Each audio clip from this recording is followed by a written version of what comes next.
Hello दोस्तों, UP के मुख्यमंत्री योगी आदित्यनाथ के एक इशारे ने बंगाल की पुलिस को वो सिग्नल दे दिया है जिसके बाद अब बंगाल में भी गाड़ी पलट सकती है। दोस्तों, 24 घंटे सत्ता बदलने के लिए सिर्फ 24 घंटे काफी होते हैं ये तय करने के लिए कि कुर्सी पर कोई राजनीतिक सौदागर बैठा है या फिर इंसाफ का मसीहा। आज पश्चिम बंगाल का इतिहास जो बदला है, लेकिन ये रात उन दरिंदों के लिए आखिरी रात साबित हो सकती है जिन्होंने आरजीकर अस्पताल में इंसानियत की सारी हदें पार कर दी थी। कुर्सी संभालते ही मुख्यमंत्री शुभेंदु अधिकारी ने अपनी कलम से पहला आदेश उसी फाइल पर दिया है जिसका इंतजार पूरा देश कर रहा था। RG Kar murder case. जब सिस्टम सड़ चुका हो, जब कानूनी दाव पेच में एक बेटी का इंसाफ उलझ रहा हो, तो जनता सिर्फ तारीखें नहीं चाहती, जनता ऑन द स्पॉट इंसाफ चाहती है। आज हम आपको बताएंगे कि कैसे शुभेंदु अधिकारी के सीएम बनते ही एक्शन शुरू हो चुका है, कैसे यूपी के मुख्यमंत्री योगी आदित्यनाथ के एक इशारे ने बंगाल की पुलिस को वो सिग्नल दे दिया है जिसके बाद अब बंगाल में कभी भी गाड़ी पलट सकती है। इस रिपोर्ट में हम आपको आरजीकर केस का वो प्रेजेंट स्टेटस बताएंगे जो खून खौला देता है। दो दरिंदे जेल में बिरयानी खा रहे हैं और एक बेशर्मी से बेल लेकर बाहर घूम रहा है, लेकिन योगी से मिले गुरु मंत्र के बाद शुभेंदु अधिकारी का प्लान एनकाउंटर क्या है? क्या अगले 24 घंटे में बंगाल पुलिस यूपी पुलिस बनने जा रही है?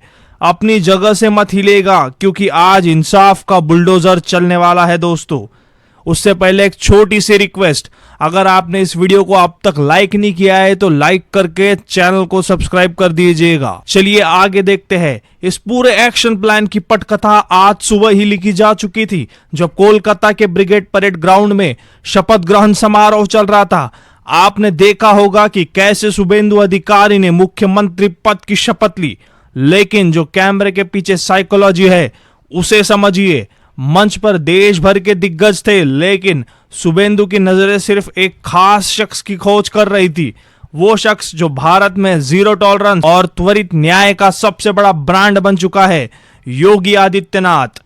योगी आदित्यनाथ का वो भगवा गमछा वो कोई आम कपड़ा नहीं है, वो शुभेंदु अधिकारी के लिए एक लाइसेंस है, एक ऐसा अप्रत्यक्ष संदेश है कि शुभेंदु, बंगाल में जनता ने तुम्हें इसीलिए नहीं चुना है कि तुम कमेटियां बनाओ, जनता ने तुम्हें इसीलिए चुना है ताकि तुम अपराधियों के सीने में खौफ भर सको। योगी आदित्यनाथ ने पिछले 9 सालों में जो उत्तर प्रदेश को साफ किया है, अतीक, अशरफ, विकास दुबे, इन सब का अंत हुआ है।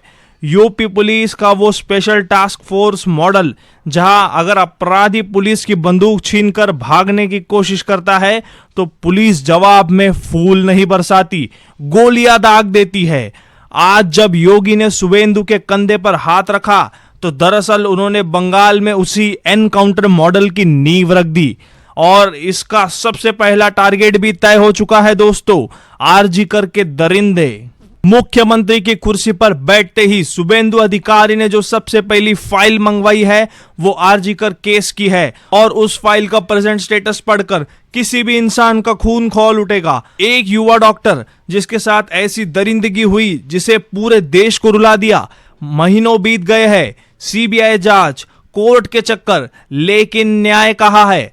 आज का प्रेजेंट स्टेटस ये है कि 3 मुख्य आरोपियों में से 2 जेल की सलाखों के पीछे आराम से सो रहे हैं। उन्हें वहां सरकारी सुरक्षा मिली हुई है, खाना मिल रहा है और वो कानूनी लूपहोल्स का फायदा उठाने की फिराक में है। दोस्तों, लेकिन सबसे भयानक और शर्मनाक बात यह है कि एक मुख्य आरोपी को बेल मिल चुकी है। जी हां, एक दरिंदा जो जघन्य अपराध का हिस्सा था वो खुलेआम सड़क पर घूम रहा है। वो उसी शहर की हवा में सांस ले रहा है जहां उस बेटी के माता पिता आज भी हर रात रोते हैं। ये सिस्टम का वो तमाचा है जिसने बंगाल की जनता का सब्र का बांध तोड़ दिया था। क्या इसे न्याय कहते हैं? एक आरोपी बाहर है और सबूत मिटाने की कोशिश कर रहा है, बाकी 2 जेल में बैठकर अपने आकाओं के इशारों के इंतजार कर रहे हैं। पिछली सरकार ने इसी तरह से इस केस को ठंडा करने की कोशिश की थी, लेकिन अब सिस्टम का ऑपरेटिंग सिस्टम बदल चुका है दोस्तों। अब सामने योगी का वो आशीर्वाद है और कुर्सी पर शुभेंदु अधिकारी है। तो अब क्या होने वाला है? सूत्रों के हवाले से जो खबर आ रही है वो बंगाल की राजनीति और अपराधियों की दुनिया में भूचाल ला देगी। खबर है कि शुभेंदु अधिकारी ने बंगाल पुलिस के शीर्ष अधिकारियों के साथ एक हाई लेवल मीटिंग सेट कर दी है। मैसेज बहुत लाउड एंड क्लियर है, मुझे 24 घंटे के अंदर नतीजे चाहिए। जो आरोपी बेल पर बाहर है उसकी बेल रद्द करवाने के लिए रातों रात एक्शन लिया जा रहा है। उसे किसी भी वक्त दोबारा उठाया जा सकता है दोस्तों। लेकिन कहानी यहां खत्म नहीं होती। असली एक्शन प्लान वो है जो यूपी से प्रेरित है। क्या होगा अगर पुलिस इन अपराधियों को क्राइम सीन रिक्रिएशन के लिए आधी रात को आरजीकर अस्पताल लेकर जाए? क्या होगा अगर इस दौरान अचानक कोई आरोपी पुलिस की बंदूक छीनकर भागने की कोशिश करे? ये कोई थ्योरी नहीं है, ये वो इंसाफ है जो जनता मांग रही है। बंगाल के सोशल मीडिया ग्रुप्स में, सड़कों पर, चाय की दुकानों पर सिर्फ एक ही बात हो रही है, इनका एनकाउंटर होना चाहिए।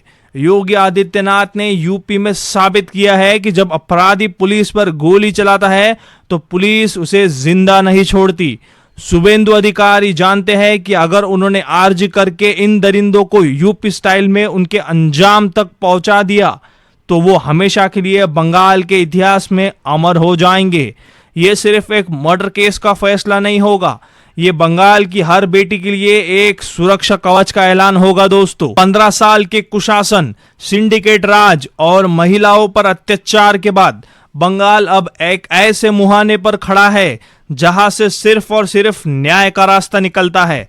आरजी कर की वो बेटी शायद आज आसमान से देख रही होगी कि जिस बंगाल ने उसे न्याय के लिए तड़पाया, आज उसी बंगाल का नया मुख्यमंत्री उसके गुनेगारों को मिट्टी में मिलाने की तैयारी कर रहा है। 2 जेल में है, 1 बेल पर है, लेकिन ये स्टेटस अब कुछ ही घंटों का मेहमान है। गाड़ी पलट भी सकती है और एनकाउंटर का सायरन भी बज सकता है। दोस्तों, कुछ फैसले अदालत की चौखट से बाहर डिवाइन जस्टिस के तहत होते हैं। जब योगी आदित्यनाथ ने शुभेंदु को गमछा पहनाया था तो वो उसी डिवाइन जस्टिस का पास ओवर था। अब हम आपसे जानना चाहते हैं, क्या आरजी करके इन दरिंदों का यूपी स्टाइल में एनकाउंटर होना चाहिए? क्या गाड़ी पलटनी चाहिए या उन्हें अदालत के 20 साल लंबे कटघरे में ही छोड़ देना चाहिए? आपकी आवाज में बहुत ताकत है दोस्तों। तुरंत कमेंट बॉक्स में जाए और अपना जवाब लिखे। अगर आप भी मानते हैं कि बंगाल में अब योगी स्टाइल का बुलडोजर और एनकाउंटर मॉडल जरूरी है तो इस वीडियो को तुरंत लाइक करें। इसे अपने व्हाट्सएप ग्रुप में शेयर करना ना भूले ताकि पूरा देश बंगाल की इस नई आग को देख सके। सच्ची, बेबाक और निडर पत्रकारिता के लिए हमारे चैनल को अभी सब्सक्राइब करें और बेल आइकन दबाना ना भूले। आप देख रहे हैं मुंबई टुडे लाइव। मिलते हैं आपसे अगले अपडेट में। जय हिंद, जय भारत।